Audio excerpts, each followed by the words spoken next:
pegawai-pegawai pertandingan dan pemain-pemain pasukan tuan rumah Kuala Lumpur City dan pasukan pelawat Selangor FC.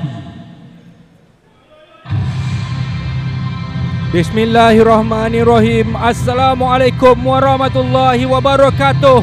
Salam hormat dan salam sukan langsung dari Kompleks Sukan ASN Raja Muda Kuala Lumpur. Kami bawakan kepada anda perlawanan Malaysia Premier Futsal League Division 1 2025 yang menemukan pasukan Kuala Lumpur City FC menentang pasukan Selangor FC.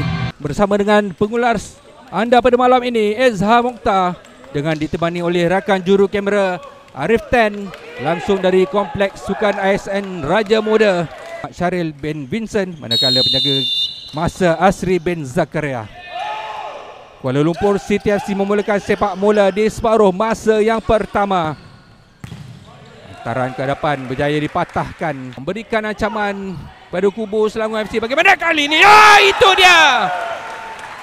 Tenang disudahkan oleh Borgas Evandro untuk Selangor FC mendahului. Walaupun cuba diberikan tentangan oleh Kishan Anantan. Adanya baik. Dan itu dia gol kedua oleh Victor Fernando. Satu dadaan yang baik dan kaki kirinya rembatan menggegar gawang, menghadiahkan gol yang kedua buat Selangor FC. Borges marah. Bagaimana? Satu rembatan. Gagal diselamatkan oleh Arif alias. Tendangan kaki kanan oleh Borges Evandro memberikan gol yang ketiga buat Selangor FC. Oleh Syahir Iqbal berjaya merampas tolakan, mendapatkan Victor Fernando. Square.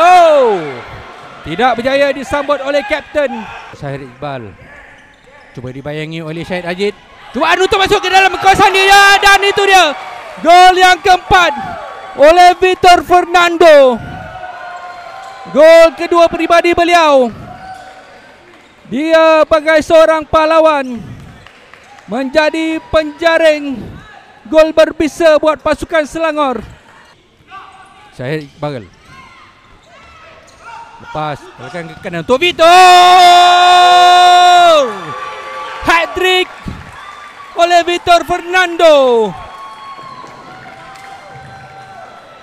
memberikan gol yang kelima buat pasukan Selangor FC.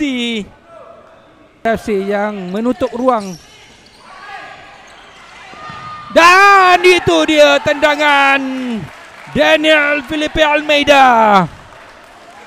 Gol yang dicari oleh pasukan KLCT FC berjaya ditemui. Baik, dan disudahkan dengan jaringan.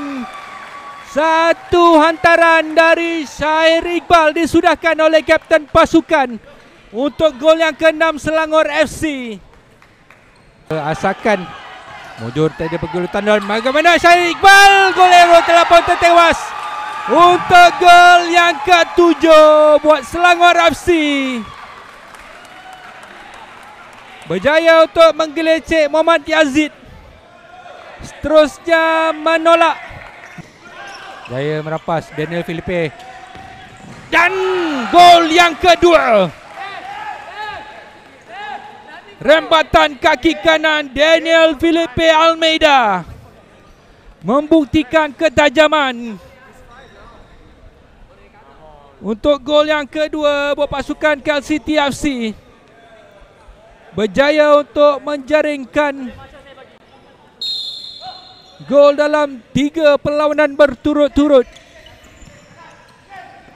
Dan malam ini rembatan dilepaskan dan terus clearance dilakukan dan horn dibunyikan menamatkan perlawanan derby Lembah Kelang ini dengan keputusan penuh 2-7 di Kompleks Sukan ASN Raja Muda. 2 gol berjaya dijaringkan oleh Daniel Felipe Almeida. Namun 7 gol oleh Selangor FC membenam cabaran pasukan tuan rumah KL City FC pada malam ini. 3 gol dijaringkan oleh Vito Fernando dan 2 gol dijaringkan oleh Borges Evandro dan masing-masing oleh kapten pasukan Khairul Effendi menamatkan perlawanan derby Lembah Kelang pada malam ini. Sekian saja tugasan saya. Pengulas anda pada malam ini Ezhar Mokhtar dengan ditemani oleh rakan juru kamera Arif Ten. Terima kasih kepada anda yang setia menyaksikan kami dari saluran YouTube JNTV pada malam ini. Terima kasih banyak-banyak diucapkan kepada anda. Tidak lupa kepada para penonton yang membanjiri kompleks Sukan ASN Raja Muda ini untuk menyaksikan perlawanan pada malam ini.